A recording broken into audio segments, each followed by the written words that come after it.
Well, good afternoon, good evening, DCL fans. How are you guys doing? Welcome. Hi. Chris, how are you? Oh, we lost him already. I see him. I just don't hear him. Yeah, well, we'll let Chris work at his audio. I'm sure he'll have it here in just a second. Christy, how are you doing today? I was I'm- muted. Oh, there he is. How are you doing today, I Chris? feel like I've been talking to you for the past 5 minutes and neither of you have been responding to me because you couldn't hear me. So now I understand. Okay, hi. Well, big day today, opening day for the Disney Wish, and not only for Concierge 25 plus, but also for some DVC sailors as well. And we've got two of them that are going to be joining us here in just a couple seconds to talk about booking today. But Christy, how did it go for you today? I didn't have any people today. Okay. So, it went fine. Did you follow it at all, or were you guys? I did. Are you guys following it? Okay. Any initial thoughts there about opening day here? Well, so that DVC cruise that we're going to talk about in a minute sold out today, but anybody could have booked today. So if somebody wanted it, Concierge is already sold out on the maiden voyage. So for June 9th, including the cabin that was $48,000, was the last cabin of Concierge standing is gone. And then Jennifer Lopez just called in and booked it. I just picked any millionaire I could think of. But I feel like it's a very expensive cabin. For two people, by the way. Two. Oh, that price is for two. But how much would it go up per person? If you had the 48,000, that's probably not that much, right? No idea. Oh my gosh. Well, that's like a first of its kind. The video that they released today on the Disney Cruise Line YouTube channel was sort of trying to compare it to the Castle Suite in Cinderella Castle. They're sort of a once in a lifetime stay in the funnel of a Disney ship. So I get it. They're trying to make it ultra premium Tesla pricing. Well, there's still some cabins. There's still some cabins available. So if anybody hasn't been following along, for parties of two, I looked at this is about an hour ago. It may have changed a little bit, but inside cabins we're going for $58.19. Once again, this is for two people. It's already up. Is it? Yeah. Okay. The Ocean View was going for $60.69. Veranda for $63.69, and that Concierge, like you said, is already gone. So. So that the inaugural one's booking quickly. And then, as you said today, they also had the second sailing, which is going to be June 14th to the 17th, featuring it's a 3-day cruise, which DVC, I guess, bought the whole ship, huh? Yeah, apparently. So you had to be a DVC member with a blue card, booking with points. And that sold out. Yeah. Quickly. So, but you only had to have one person on points, right? Right. Only one person on points. And they are really calling people or sending invoices in 3 days or something. So is one of the things I read. So maybe some people will leave. Yeah. Well, let's bring in our two guests today. This is kind of new to us, so hopefully this is going to work correctly. So everybody following along that has been following us here at the Cove, so we're going to bring in our two guests, Holly and Brad. They both were able to book DVC today. And let's find out, thank you, Siri, how the process went for them. So let's add them into our show. And I'd like to welcome today, as I click out everybody, Holly and Brad. How are you guys doing? Great.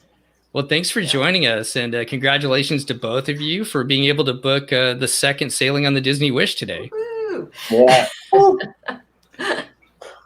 So I was a little nervous. I know. I think I was messaging Holly this morning, and she told me at 8:00 she was still on the line, I think it was 8:30 that you were still on the line, and all of a sudden you messaged me right back, and that you'd gotten through, huh? Well, we started calling just before 8:00, and immediately the phone lines were down. Couldn't get through. I was stressing. So my husband took his cell phone and he started calling. And then I took the landline because we're one of the few people who still have a landline. And I was doing the landline and the cell phone, and he was doing his cell phone. And at 25 after 8, the landline went through. Now, during that 25-minute time period, we got through a couple of times, and we would press the prompts and it would say, welcome and which cruise do you want and all that. And then it would come back and it'd say, sorry, we're busy. Call back some other time. Oh no! And it would disconnect you.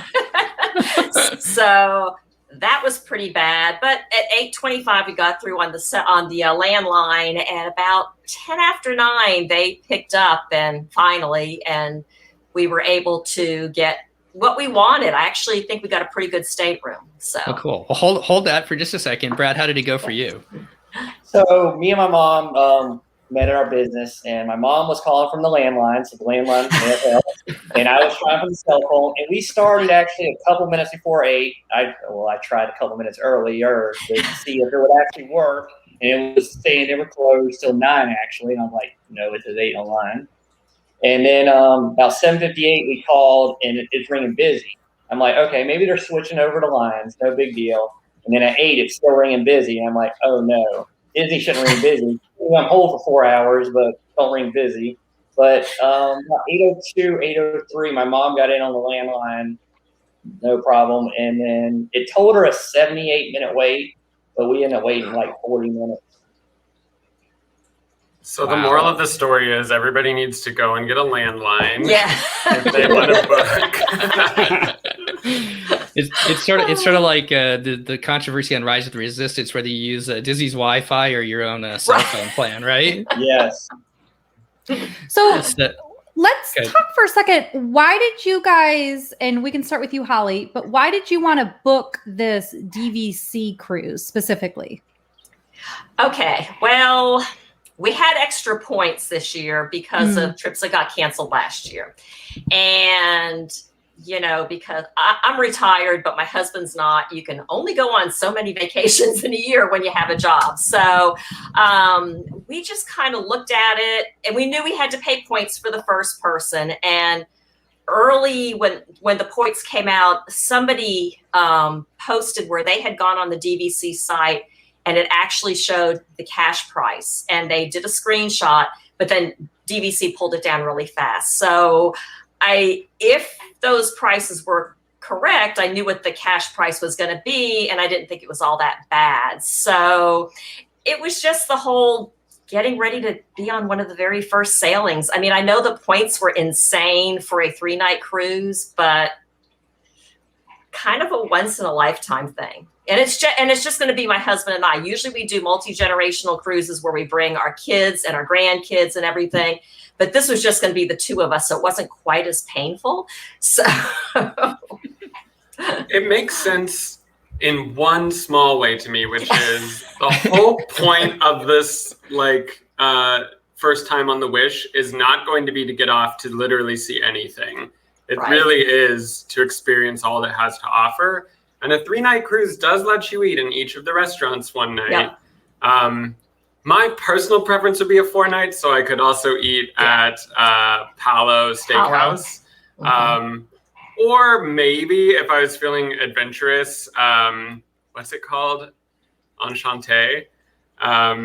But yeah, so I can see the appeal of a 4-night on the Wish because it's like a brand new ship, and really all you want to do is be able to experience what it has to offer. So that's exciting. What about you, Brad? How did you get through?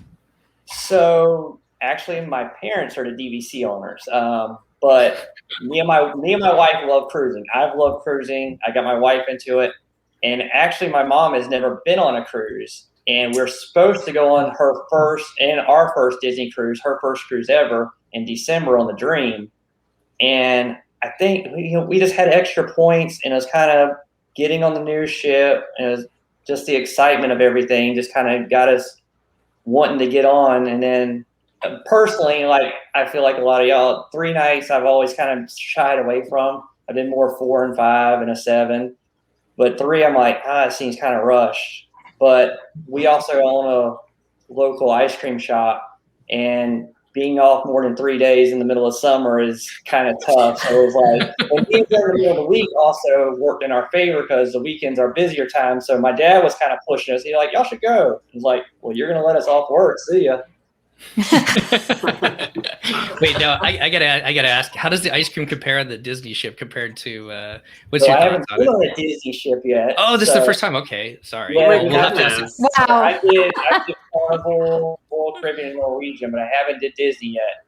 But if it's anything like their ships, Yeah, their ice cream doesn't even hold a candle. we're the same kind of ice cream. We're soft serve. Okay.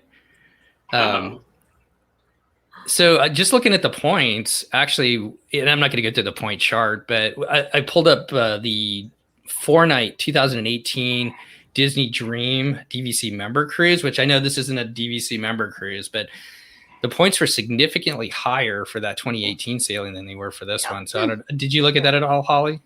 We actually went on that cruise. Oh, did you? Okay. The 2018. It was a lot of fun. We did not use points for it, though. Uh-huh. It was a lot of fun, but I mean, this one's not going to be a member cruise. So we're not going to, most probably not going to have the gifts in the stateroom every night and the speakers and all of that like you had on the member cruise. So, I mean, it was a lot of fun. They're pricey. That's another one where it's just my husband and I, and we didn't bring the kids and the grandkids. So, but it was fun. So, Chris, any questions there? Any thoughts? I mean, I think I'm the only person, well, I guess Brad too, on this call who's not a DVC member, but the member gifts that they give on those membership cruises is like reason enough for me to want to be a DVC member because I, it's fine to get chocolate and like a towel animal when you get back to your room. But imagine going back to your room and getting like a gift that you can't buy or like get anywhere else. Yeah. I think that's really cool. So I think that would be Disney speaking my love language. So I would definitely like to go on a DVC member cruise one day. Now, you did point out, and Christy and Steve and I were texting, and Christy told us that it wasn't considered a member cruise. So what do you think will be very different between this cruise and a member cruise? You think maybe no gifts, no special speakers, anything else that was very different about your member cruise before? I mean, I know they say no gifts, and I know they say it's going to be the same programming as what they normally have. I sort of feel like there might be a gift or two, since it's kind of like inaugural and all that kind of stuff. I mean, I could be totally wrong, and it's okay. It won't kill me. I think they'll give maybe a gift or two. I don't know about the speaker aspect, because I don't think people are going to want to spend time at a speaker as much. Good point there. Yeah, that's actually that is a really good point. Yeah. I feel like someone on Facebook was asking, what's going to be special about the member cruise? Why, or not the member cruise, the inaugural cruise? Why is it so expensive? And one reason it's expensive is the bragging rights to go on the maiden voyage. But also, Disney in the past and almost every cruise line will give some sort of commemorative thing to be like you were on the first sailing ever. So we could expect that Disney's not going to give that for free, as Christy would say. It's included in the upcharge. And so whatever gift they're giving, they've probably calculated that.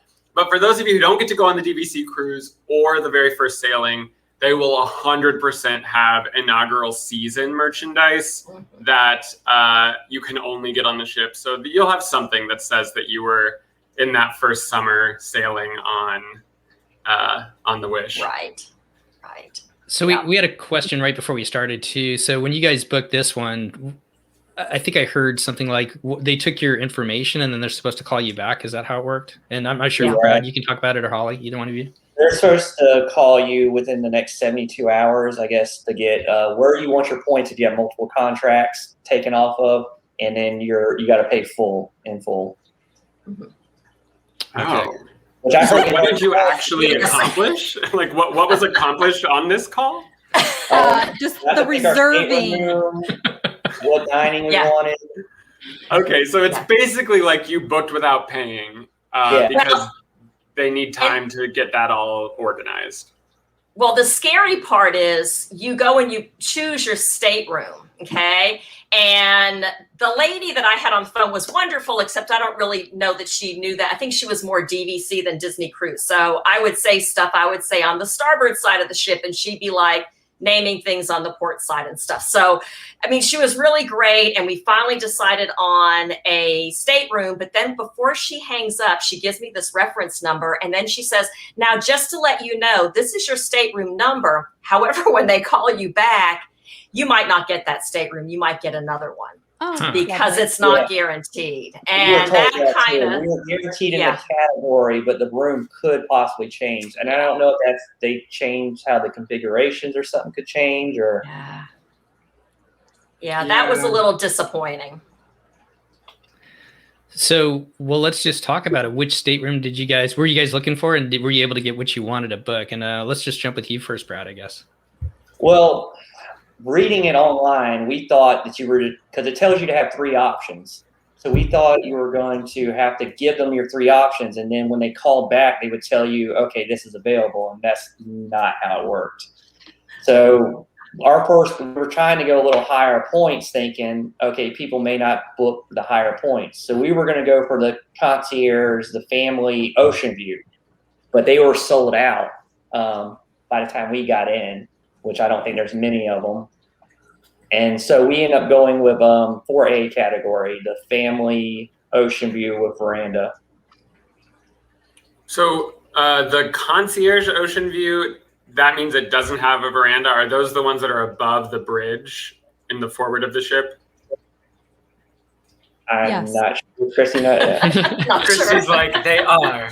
Yeah, so that's a brand new thing. There was before now never a concierge room that didn't have outdoor space, but now they're like, wait a minute, will you trade your outdoor space for a really cool view that's basically the same view that the captains are getting right one deck below you? So that would have been a cool room to book, but you're basically the price difference wasn't that much from like a 4A or 4B to get a concierge level, get on the boat earlier, get the benefits of concierge.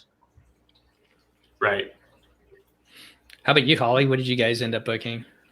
We ended up getting a 5B. Okay. So that's a deluxe ocean view with veranda. I have to have a veranda. I'm claustrophobic. That's my story, and I'm sticking to it so that I can always get my veranda. But I originally said, I think I wanted a 6A or B. I think, Christy, you can correct me if I'm wrong, but that's like the cheaper of the verandas. But I knew I didn't want deck 6 and I knew I didn't want deck 10.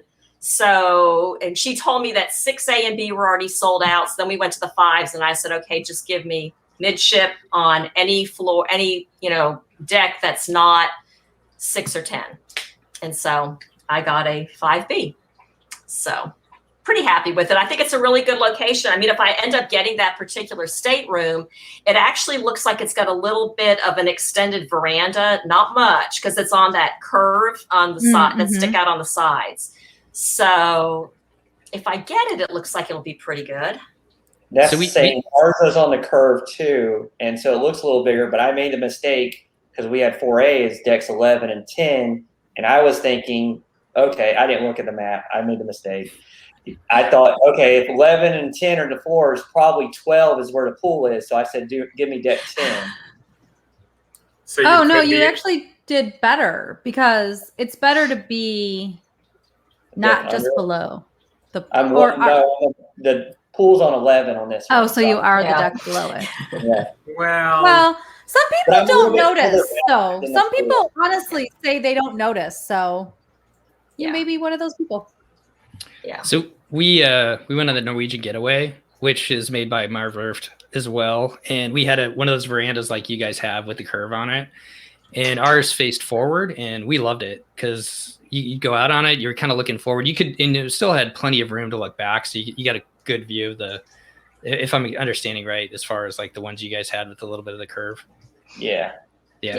So I think it's a cool option that they've added onto the Wish, and it just gives you like a different view when you go out on the veranda rather than just straight. You got to kind of look around, because you can go out on the veranda and you're just kind of looking straight, but you don't get the wind. It doesn't feel like the wind's just rushing at you when you're sailing. So I'm pretty sure any room that's in that curve is a deluxe family that can sleep 5, and the veranda rooms that aren't in the curves sleep 4.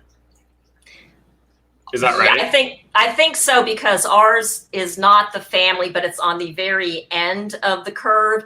And I was concerned at first because when you click on the map on the website, it says something about when you click on that stateroom, something to the effect of 7As might have partially obstructed views. And because I'm clicking on that, I'm thinking that means that's a 7A and it's got a partially obstructed view. And I didn't want an obstructed view because I like my balcony and I sit out there a good bit. But the cast member I spoke to said no, that it was really it's a 5B, it's not a 7A. So I'm really not sure why it has that message about, 7As having partially obstructed views, if that's not, because not all of the staterooms would say that when you would click on it. So it's kind of odd, but it's interesting. Yeah. So, well, anything else as far as booking it that you guys want to talk about today? Just that experience, or anything that we haven't covered at all? No. Okay. I mean, I'll feel better when they've called and gotten my money and confirmed it. Though it makes me very nervous to have to call. But then we don't get a confirmation number for like a month. So yeah. Which dining did you both choose? I did second dining. Yeah, since it's just me, my mom, and wife, we did second dining. The adult dining. Yes. Mm-hmm. Yeah. We always do the early when we've got the grandkids and everybody with us, but for this, since it's just the two of us, second dining. So. Sure. Well, I was wondering because if you had picked first, it might have been sold out by the time you got through. Who knows? Usually it's the first dining that goes the fastest. Yeah. Yeah, I saw people complaining that it was sold out by the time they got on. They offered us early, but I wanted it late since just adults. Right. Did they have a time on it already? Out of curiosity. No, they just asked me late. No, that's okay. So, well, you kind of thinking about the ship. You guys have seen everything that we have. The big 30-minute reveal and things since then. I guess we'll just start with you, Holly, this time. What were some of the things that you're excited about to experience on the Wish? Whether it's the dining, Chris's Star Wars lounge, which is coming, or Christie's Marvel restaurant. I mean, definitely. What are some of the things you're excited about, Holly? For this particular cruise, the adult areas, I like that the Cove is now really going to be an adult area. You won't have people, kids running through that like you do on some of the others. I like that kind of infinity pool thing that they've got up in the front. We're big on Satellite Falls when it's just the two of us on a Disney cruise. We like it up there if the wind doesn't blow us away because it can get really windy. But just the adult areas I'm excited about, and I'm probably going to get the name wrong. Is it 1923? 20. Yeah, I'm excited about that. I think that'll be great. I'm trying to think what else. And the slide down to the kids club, you're going to go on that. Of course. Yeah, no. You beat me to the punch. I was going to ask Brad if he was going to do it. But, there you go. Yeah. I will not miss the slide. How about you, Brad? What are some of the things you're excited about getting on the Wish? Number one, Star Wars hyperspace. Get me in there some way, somehow. We were talking about it. We don't know how it's going to be set up. I'm like, there's no way that they're not going to get most of this boat in there if they can, because they got to make money. Yeah. The Marvel dinner, which my mom probably knows less than Christy does about Marvel, so it's going to be interesting to see her in there with it. I don't think it's possible to know less than I do, so I might know less. I might know less. Character yet, so maybe one or two. Holly, are you going to try to go to Palo on the Marvel dinner night, or are you still just going to go to the Marvel dinner and see what it's like? I don't know. I'm not a big Marvel person. What can I say? Probably, I don't know, maybe try Palo. I'm hoping to get Palo for brunch because we've never been able to get that. And we were supposed to get it back in November on a cruise, which of course got canceled. So I don't know. I'm not a big Marvel person. I am hoping to go on a 3-night with my husband for our anniversary, and one of the cruises falls over our anniversary, so it would be like the perfect, and we were supposed to do a trip this year, and it's just not going to work out. So like next year, So we've already discussed that we will skip when it's just the two of us. We will try to go to Palo on the Marvel dinner night and skip it. And then when I go with my family, I will go and I will be a good sport and I will learn the things. I will have watched some sort of Marvel movie. I asked in our Patreon group what I should watch. So they've already given me some tips. There was something about a shirtless man that was in there as a choice for me. So I will. Christy, if you hear more about what it's going to all entail, because we still don't really know exactly what the whole show, I guess. I feel like I should know anything about Marvel except that little Groot thing, which I clearly don't know either, but the little tree guy. That's literally all I know about Marvel. And like Spider-Man. That's it. And I saw a Spider-Man movie, so that counts. I have seen, right? That counts as a Marvel movie. I saw the first one 200 years ago. So that's where my Marvel knowledge ends. Well, it's time to fast forward to the future, and when you get on the Wish, it get you caught up in that dinner show. How about the Aquamouse, Brad? Are you an Aqua Duck or Aqua Dunk fan at all? Or you haven't been on it. Why do I keep asking that? I'm sorry. You're not going to tell me. I would ride all of them. Okay. We took Alaska. I took the Bliss, and they had the drop slide on there, and it was broken when I was on there, and I was. Oh no. I didn't care what the temperature was. I was going on the drop slide, and it was broken the whole trip. So I was very disappointed. So I think I would probably like the Aqua Dunk better, just because I like the thrill. But I'll ride any of them. What about you, Holly? Yeah, no. Even with little Mickey and Minnie on there? Well, I might. I can tell you, I've never been on. Is it the Magic that's got the Aqua Dunk? Right? Yeah. Is that the Magic? Okay. We were supposed to go on that back in November. But there's no way I would get on that one. The new ship, maybe. I don't know. I'm a sit in the sun and read a book kind of person when I'm on a cruise. So I'm boring. Same, but I will go on that because I love the Mickey and Minnie shorts. Yeah. I love the Runaway Railway. And so if it's anything similar, then I will go on a water ride now. I'm not usually a water ride person, but one time. Yeah, I'm a big fan of Runaway Railway also, so I might do it. I don't know. Yeah, it was a lot better than I thought it was going to be. And even my wife, who wanted to protest it because they took out the Great Movie Ride, enjoyed the ride. So she's become a convert.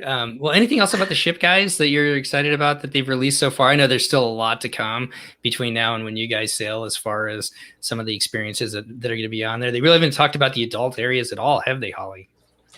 Not really. I mean, they've shown the pictures and, it's got there's like an infinity pool or something, or a hot tub that looks like an infinity pool, something like that. That's all I've seen, but I will be checking it out when we're on the ship, without a doubt. So, yeah. How about you, Brad? Anything else about the ship or anything that's been released that you're excited about? Yeah, the Cove. I mean, being able to just go with my mom and my wife, the Cove would be a good place to hang out and enjoy a drink. And then I forgot today, I was watching a video in the Rose. The Rose would be, because my wife loves Beauty and the Beast. Yes. Yeah. Is your wife Brittany? Yep. She just put on the comments, Team Great Movie Ride. And we did Enchanted Rose at Grand Floridian back in December, and it was really good. So yeah, that's a neat space.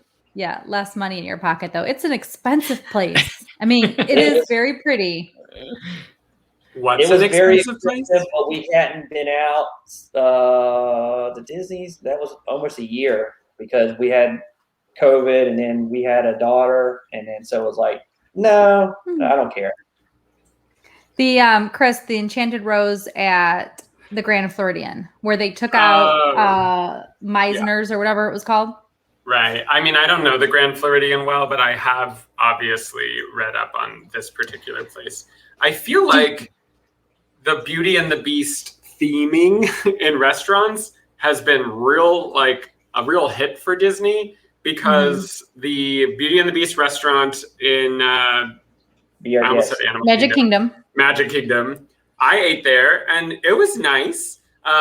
It's a little too atmospheric. Like, it's not a place where you're like, let's sit and talk. It's like, let's sit, especially if you're in the library where it's just like lightning and thunder and flashing the whole time and you can't see your food. But they sell out constantly there. They have this new restaurant at the Grand Floridian.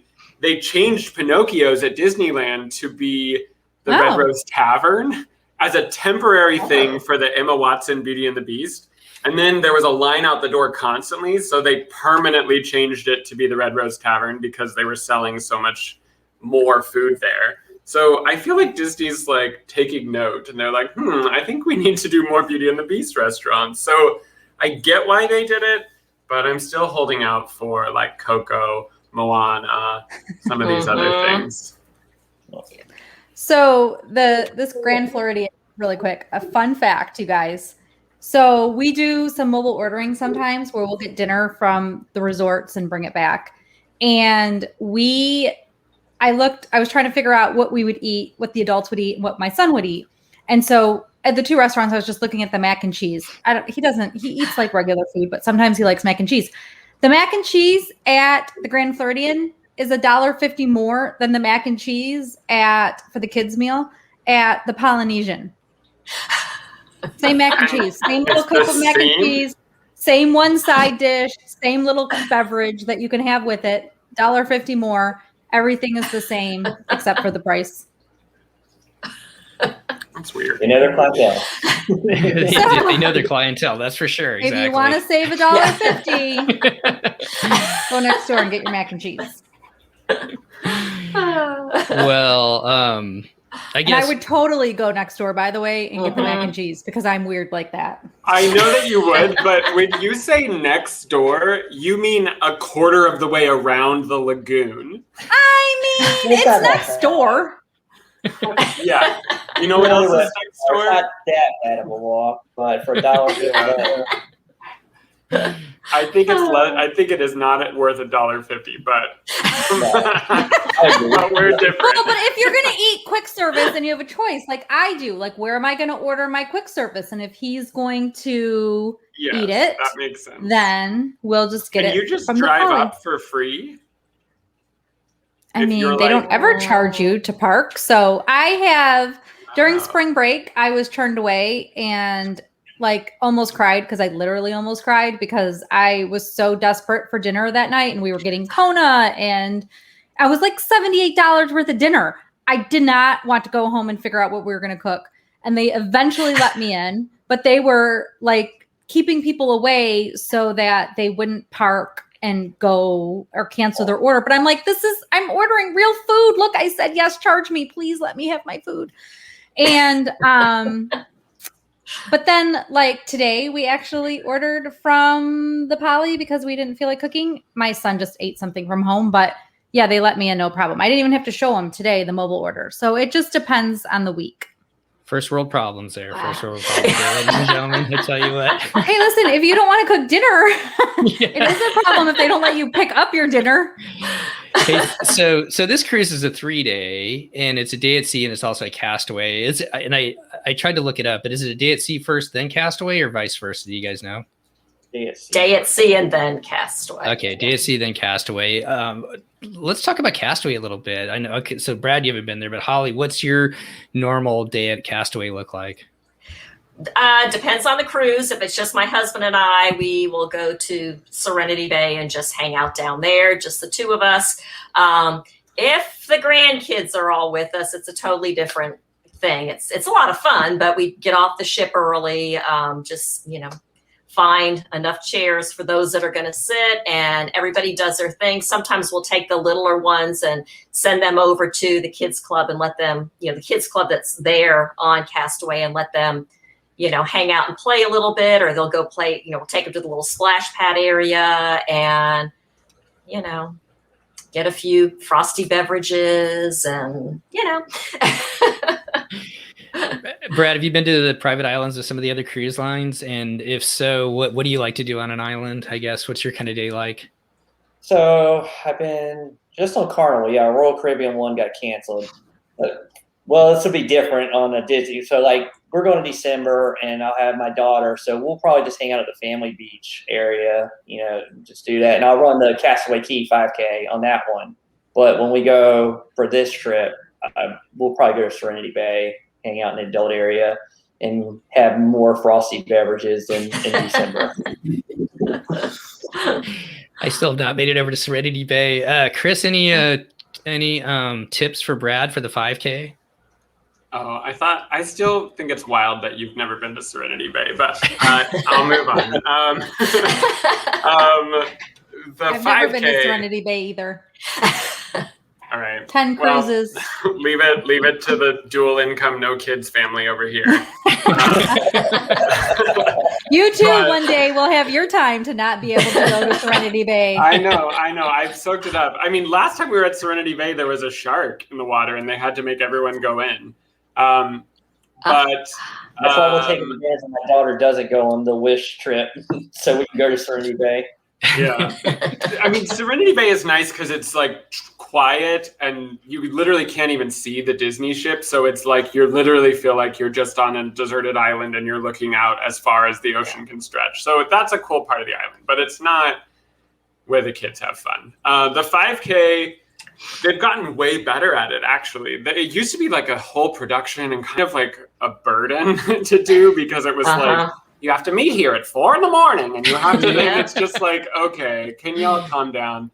And now it's just sort of like, here's your bib, here's your stuff. When you get on the island, you can start running it whenever you feel like it. And so, yeah, it's fun. And you get a medal. And they recently changed the medal right before the pandemic. So it should be fun. I recommend. It's a nice way to spend vacation, I feel, because it's not like you're that active on the ship. It's blue now instead of red. Mine's blue. Is it blue too? Oh. Mine's blue too. Oh, I got a blue one and a red one, I guess. The last one I got was a blue one, I guess. So, well, just have a great time on Castaway, Brad. It's a good time. Would either of you guys, or Holly, have you done any of the excursions on Castaway? We got lucky and did the parasailing once. But have you ever tried any of those? Our daughters did, when they were like teenagers, they did the parasailing.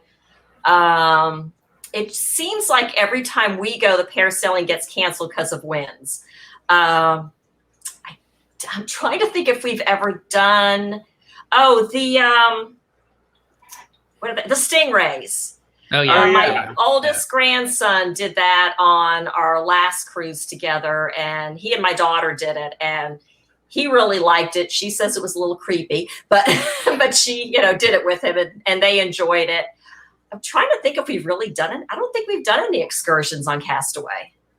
Yeah, it's sort of set up like if you didn't, you would still just have a great day. Yeah. I also have done the parasailing, but it was because Steve said it would get canceled. So I was like, great, let's just throw it in there since we're not probably going to get to do it. And then when it happened, we were like, do we have $500 for this? I guess we do. Did it feel worth it? Yeah, no, it did. So the cool thing is you're like 300 feet in the air. So like you're above the ship, and we happened to go past the ship when it was our turn. So it was literally like we were like above the ship sailing past it, behind it. And that was like really iconic. And it was me and my husband, and we were sort of like, thinking we're probably never going to do this again. So it felt special in that way. It's also, I mean, everyone says this, so I'm not unique, but it's really quiet and peaceful up there. It's not what you imagine. It doesn't feel turbulent. It just feels like, wow, I'm floating 300 feet in the air and I can look around and see as far as the eye can see over the ocean. Were you together? Yeah, we were tandem. And okay. And is it just you two together? Yes, but the boat has other groups. And so you are sort of sitting on a boat with strangers while they take their turn, which is like, that's fine, I guess. We also, from that high up, could see different animals in the water, and you could see where they dredged out the sand from under the ship so that it could fit and dock. because you're just so high that you can see the topography of the ocean in a way you wouldn't normally be able to see it. So honestly, oh my God, that's so cool. I was really fascinated by it. Also, the island is only, I'm going to get the number wrong, so just know this isn't the exact number, but Disney's only allowed to, let's say, develop 20% of the island. So the vast majority of the island is just an island and like not accessible. So when you're up that high, you can really see, you know, the rest of the island where nobody can go. So that's cool too. But you could bring a phone up there with you, could you? You could, and they would say, if you drop it, we don't care. Did you bring it? Yeah, I did. I have video. Sweet. Yeah, I have like a pretty good video, but I had it tied to my wrist and inside of a thing so that if it fell, it wouldn't fall into the water. But yeah, we got a really cool video of the whole thing. And Steve, actually, the reason we brought our phone is because Steve was like, I wish I had a GoPro or something, because he didn't get any footage of his flight. Yeah, I totally wimped out. I should have brought what you had as far as those plastic things that I should have went and bought one down at the store there on the ship and brought it. I have some for my clients. So you are my client and you book a cruise with me. Remind me if I don't remember to send you one on your own, but I will send you the little holders for your waterproof cell phone holder. Yeah. Did you hear that, Chris? So if we book a cruise anytime soon, we may be able to get pay full price for the cruise to get my gifts. Just something to keep in mind. so we can't just book it and cancel it 2 weeks later once the gifts show up. No, that's not a very customer-friendly policy. Well, Christy and Chris, any other questions about the ship or the Wish, or asking Brad or Holly anything here? Did they tell you anything else? Like, did they say anything to you about it? Like, give you any kind of feedback or tidbit or little tiny something we all want to know about? Not for me. Okay. Not me either. I don't even know. I know with the DVC member cruise that we did in 2018, your gratuities were included in the price and something else. I can't remember. Something else was included, but they never mentioned that. So I don't think they're included on this one. But they really didn't give me much information at all. I'm guessing when they call back to get my money, they, might say something. I don't know. Well, report back if they do, please. I mean, I have a feeling that's the reason they're not calling it a member cruise, because they're going to be charging other fees that normally wouldn't be associated.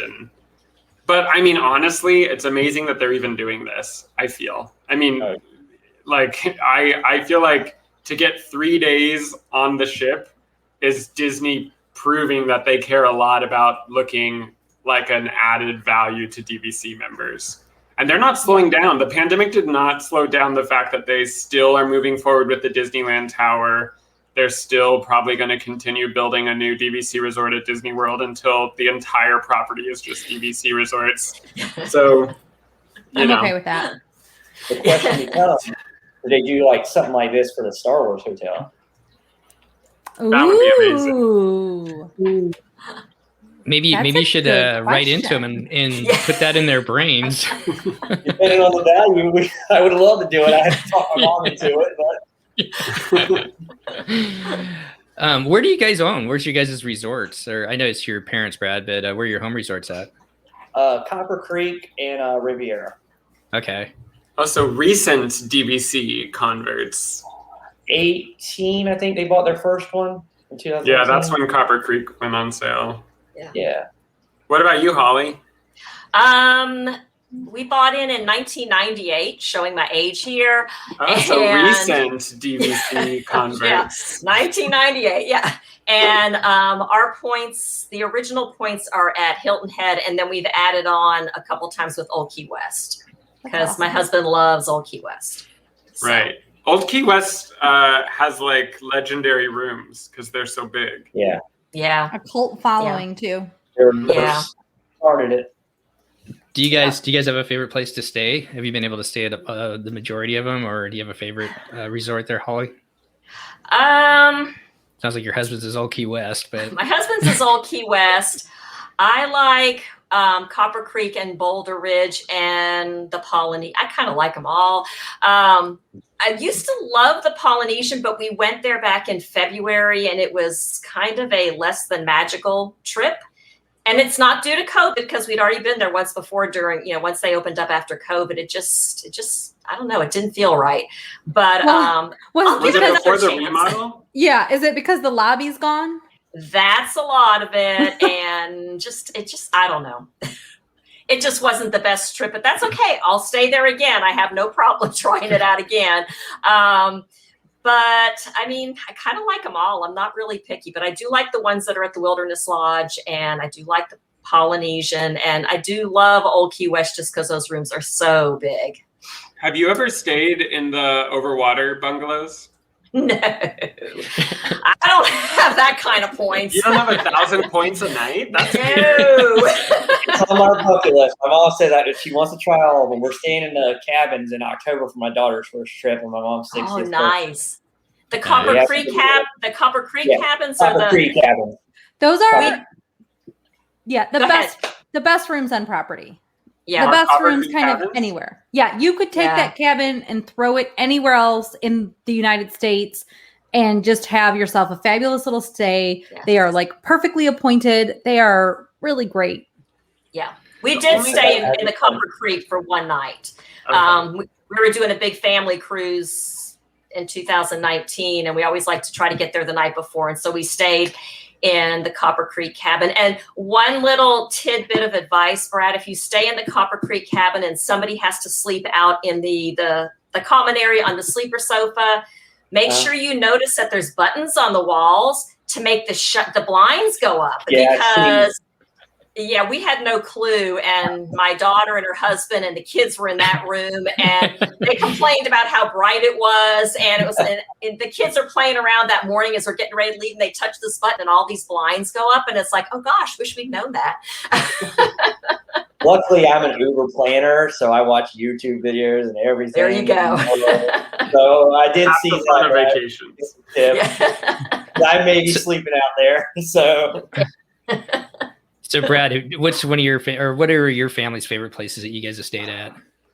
I'm torn. I love Copper Creek, and I probably would put it number one. Geyser Point, just love being there, and you're close enough to Magic Kingdom, but not close enough where you feel relaxed a little bit. You don't feel the Disney. You don't feel everybody crowded around, I guess. We stayed at Riviera. I'm about to do a second trip in August to Riviera. I loved it on the first trip. The Skyliner was a game changer. Not that you had to tell me one that we didn't own. We just stayed at Beach Club, and I loved it. Oh yeah, that's a good one. So we got a couple of comments. Your wife says that the Polynesian's not the same without Trader Sam's. So I think it's that whole atmosphere thing, right, guys? We were supposed to go in March, but we switched it to Beach Club. Okay, yeah. And then Bruce over on YouTube says, try the bikes while you're on the island too. I've never done that, but that could be a fun way to spend an hour or two riding around on the bikes. Have you tried that, Christy? Yes. We lost her. Christy's mad about the bikes. I've done the bikes. Go ahead, Chris. I know you've done the bikes. The bikes are fun. We did it with my mother-in-law, and she was like one and done. She was like, this is not a joy to me. Let's put the bikes away. But it was fun. Those bikes they're a little wonky to me. We were like, what is wrong with these bikes? Are there enough air in the tires? Do we not know how to ride a bike? They are like beach cruisers. So you gotta put some pedal into that metal. But also, really, the only thing the bikes, like, the main benefit of the bikes is that you can take the bike path out to this observation tower. But climbing that tower feels like you are tempting fate with your life, because the whole thing kind of sways in the wind, and it just sort of feels like, Disney, did you have an engineer out here to check on this? Is this a safe tower for me to climb? But yeah, renting bikes is that you can rent them for an hour. So it's like a perfect hour-long activity. Well, we got a couple more things to go over. If we want to jump into those quick, just some pricing. Not that we won't spend too much time on that for the other cruises. that are still on sale besides this one, since it's already completely sold out. And a good job for you guys getting in and getting on this one. And then I thought we could talk a little bit about pricing, and then you could go over the booking, Christy. How's that? Does that work? Sure. All right. And the we have thing with the pricing is, though, we have to watch it out. We have to watch because since Disney is changing the price as people book, which I really just think they shouldn't have been doing. They should have just priced it for what they want, at least for the first 2 weeks. Let these people book, my own opinion. And then, because people that are looking at the price that are going to get a little irritated, they literally had no choice. They were unable to book. And of course they were going to get $1,000 more than I thought it would be. Yeah. And it's $1,000 more. I agree. I think it's just complicated because Disney's doing what they've always done, which is progressive pricing where, like the first opening day price is the cheapest. And then the further out you get, the more rooms they sell, the higher the cost. It's just like that system really rewards loyalty. Like it makes you want to become a platinum. But not even a regular platinum, a platinum that takes 25 3-night cruises as opposed to people who actually even spend money on their cruises. It's a weird thing to reward. Well, they're definitely rewarding a lot of Florida residents who do those 3-night cruises. This is right. Exactly. Yeah. Well, just look at it. I'm not going to go through all the pricing, but it's running somewhere between opening day prices, somewhere between 4 and 17% higher for the inside, the ocean view, and the verandas. And the only thing that went down was concierge actually went down across the board. But I think that was initially just because they have more to sell. Chris, do you have a different opinion? No, I mean, I think they also have inside or ocean view cabins. Right. And they might initially start it lower, but they're already bumping up. Like there's already different 3 nights that I'm looking at that have gone up over $1,000. And it's probably because those ocean views are probably all gone, right? Well, yeah. Or as they book up anyway, they're just going up. So somebody asked me this question today, and I figured I'd throw it out to this group. Do you think that the platinum categories are here to stay for future bookings, guys? I don't know. I Splitting think they're going to come up with a different way to split it up. I don't think that ultimately they'll leave it like this. The reason why we have to call is because Disney IT didn't even build these into their system. So when a person has to verify the number of cruises you've been on. Well, not that necessarily. It's that they didn't even go in and do the subcategories. So like during a normal opening day, yes, you can call, but you can also get online and book. And there's like a little drop down number menu where you enter in your Castaway Club number. And because Disney did not preload the different platinum levels into their system, that's why we have to call to book, because they never used the IT people to actually do that. So I think if this was all here to stay forever, they would have made that a more permanent situation. They clearly had enough time, right? Like how much was Disney Cruise Line IT doing during the last year? Do we think Disney will ever change to, like, I know Carnival from when I started to now, they changed to do a number of days. I mean, literally every other cruise line in the entire industry bases their loyalty program by the number of nights. And then some of them do it based on the cabin type. So if you book a suite, you might get more points. Yeah. And that's to reflect the amount of money that you have spent with the company as opposed to the number of cruises. I think that Disney Cruise Line is afraid to make any change because for some people who have and it's not even really gaming the system, they're doing what the system has allowed. But for folks who have 30 3-night cruises, you could literally go on 4 of those transatlantics and then have way more than them. Well, so and that's, I guess, the point is I would be, and even using their own system, because they're doing it still based on the number of cruises versus the number of nights, I'm 4 levels lower in platinum than I could have been if they did it based on the number of nights. Right. Even if you figure out the 25 times 3 or whatever, there's just wasn't the best way. And not just because I'm feeling bitter because I don't get to book to the 4th day. But Steve, my opinion is this system isn't here to stay.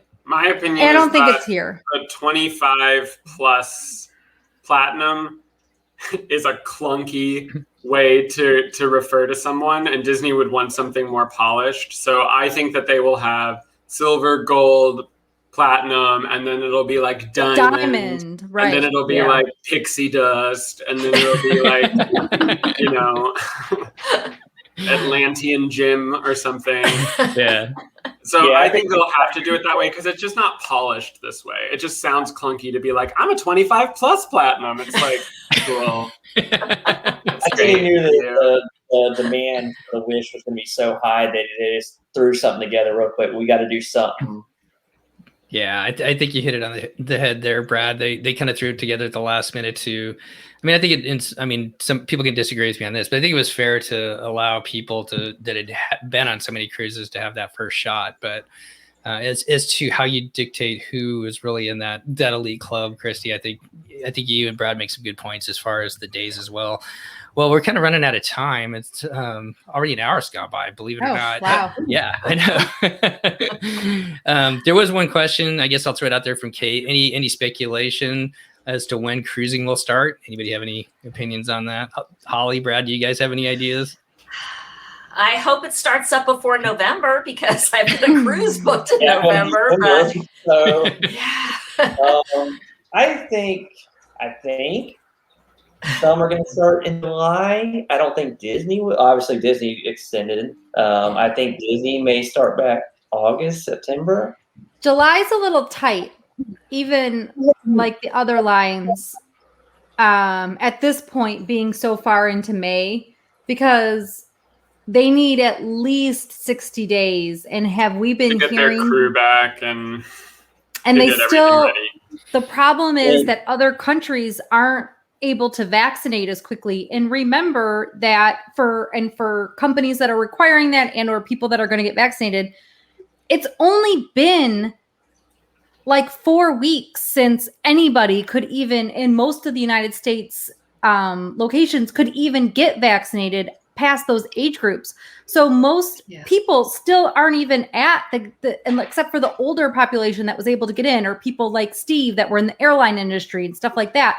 Most of the population is still in the middle of their vaccination cycles, and they need to have all those crew vaccinated.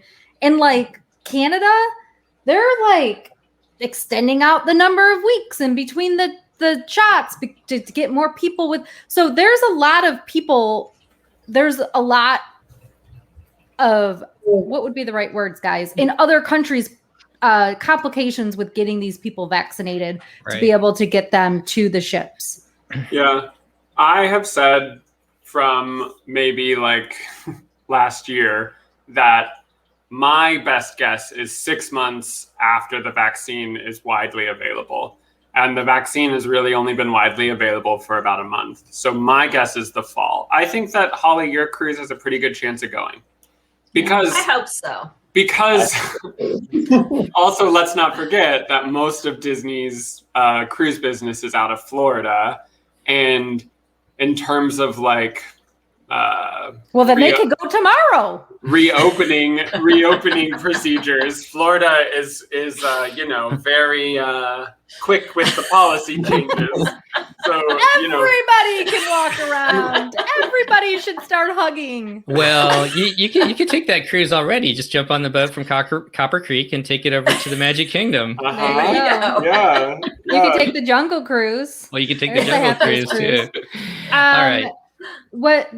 So one other point is that most of the cruise lines are also, when they're getting their crew on, keeping them quarantined for 14 days to keep them separated from everybody else, even though they've had COVID tests coming in and blah, blah, blah, all the COVID all the time, but they're still keeping them separate. So it's even, they have to like get the clearance and get the go ahead and do all the things and then still get the crew on, and they have to do all that training again to get them certified. So it's like the 2 weeks plus then the certification time to get them to be able to assist. Because remember, just like flight attendants are not there to give us our coffee, although, and our beverages, which is the reason we love them so much, but they are there to protect us if something goes wrong. And the crew isn't there to make our beds 17 times a day and to bring us 14 courses with our dinner. They're there to protect us and to get us off the ship if something were to happen. And we would all want that to occur, right? So it takes a minute to get them even up to date to be able to prepare to do that. Well, they also have to, not only do they have to bring back all the crew, but a lot of that crew will have moved on or found other jobs or doing other things. Yeah. And they now have to add a fifth of the crew they already have to accommodate the new ship. So from a logistics standpoint, train. And also, usually what Disney has done is provided seniority for the newer ships to let people who have a lot of seniority who want to sail on the newer ship to go over to that ship and train everybody because they have experience. But everybody in Disney Cruise Line is going to be a little green because they have not been doing their job for over a year. So I do think it's going to be a walk before we run situation, but I'm still optimistic for you, Holly, because November is actually fairly far away. Fingers. Yeah. Yes. Yeah. It's not that close. And it's end of November, so yeah. You know.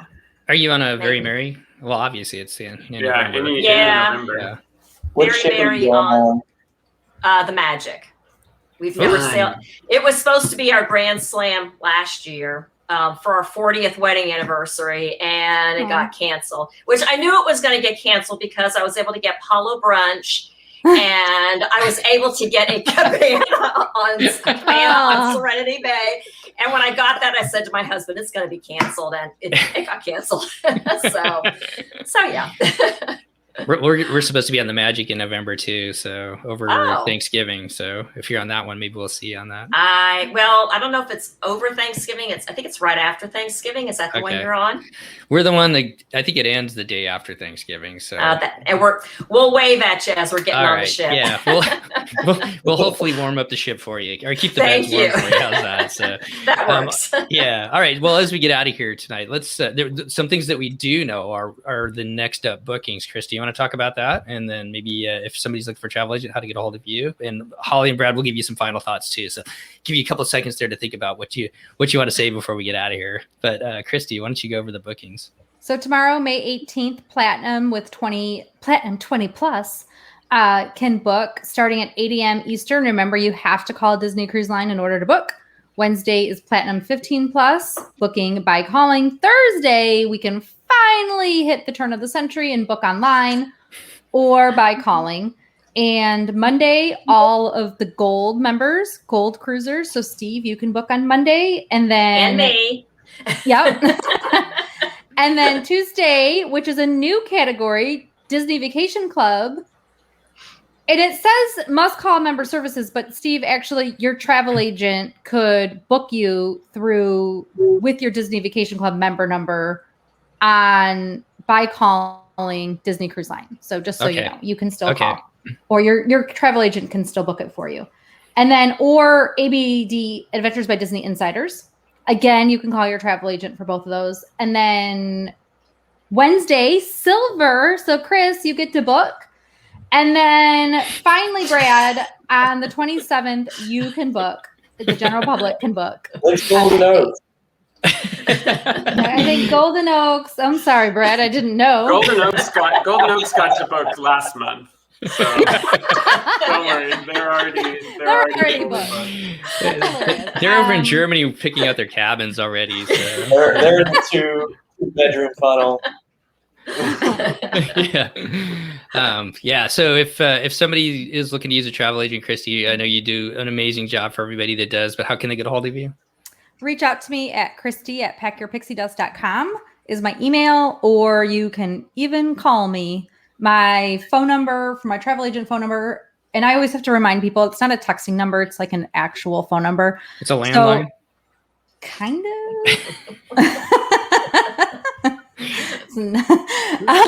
Sorry, I threw you off there, Christy. I know, sorry. That number is on my website. So instead of putting it in the open airways, just go to packyourpixiedust.com, go to the About section, and it's in there. And also, it's on my Facebook page. We have a picture right towards the top of the Pack Your Pixie Dust Facebook page that has my phone number on there as well, and my email address if you need it. Well, as we get out of here, we were going to talk about some other topics. We might have to put together another live show this this month or so. We'll see what we can put together, what we can fit in. But Chris, any final thoughts before we get out of here? No, I want to go on the Wish. I want to go on the Wish. And I want to do it next summer. I don't want to. I want to be at least in the first wave of people. It doesn't have to be the first cruise, but sometime in the first wave. And yeah, I'm excited. Honestly, I've already said it in our previous show, but they really changed a lot of the ship, and I like change. I think change is fun. I hope that they quickly announce that they're going to redo the old staterooms on the old ships and that they're going to add new experiences to the old ships, because I think the fleet should constantly be updating, especially when your fleet is as small as the Disney Cruise Line fleet. There is no major cruise line like Disney with such a small number of ships, which is one of the reasons why they had ordered 3 ships even before the pandemic. So they have to update the menus, right? They have to, right? Everybody's like, we should not know every single ship, every single night's meal. Way before you get there. Right. Like still at this point, that better all be changed. They're going with tried and true. Well, let's end and give our guests the floor as we get out of here. Brad, Holly, who wants to go first? Any final thoughts? Brad does. Okay. I'm excited. I love cruising. Excited to try the Disney Dream in December. Hopefully, please, everybody get your vaccine so I can go on the Dream. And then the Wish next year, just to see the Disney difference. How about that? Perfect. Holly, how about you? Pretty much the same. I'm just excited about it. Glad I got through. Hope that when they call me back for payment, I'll actually get the stateroom that they told me I was going to get. And I'm just really looking forward to it. So, and I really enjoyed being on the show. I wasn't crazy about doing this, but I enjoyed it. You have to think you're done. Because I started listening during the pandemic, and it was a joy to kind of live vicariously through other people taking trips. Yeah. Yep. Well, thanks you guys for taking the time out today. Holly, tell your daughter thanks for kind of pushing you our way. We really appreciate it too. So, and when you guys get back from the, you guys will both be on cruises before then. If you want to come back and talk about the Dream or the Magic, Holly, Brad, but definitely when you get back off the Wish next summer, we'd love to have you back on and kind of hear your experiences after you guys go on that cruise. So, Sure. I guess as we finish up out of here, Christy, any last thoughts? Since I left you out. No. Okay. You've been leaving me out all evening. Perfect ending. That's your last thought. Well, on behalf of the 3 of us, we just want to say thank you for coming on. We're glad you got your wish. I had to get that pun out there today. Nice. All right. Well, thanks, you guys. And as we kind of close out, you guys are going to disappear. Just stay on. This is for us, not for everybody listening. Just stay on, and I'll pop you back up right after this. But thanks again for everybody for coming back and taking a listen. We'll see you next time on the DCL podcast. Bye.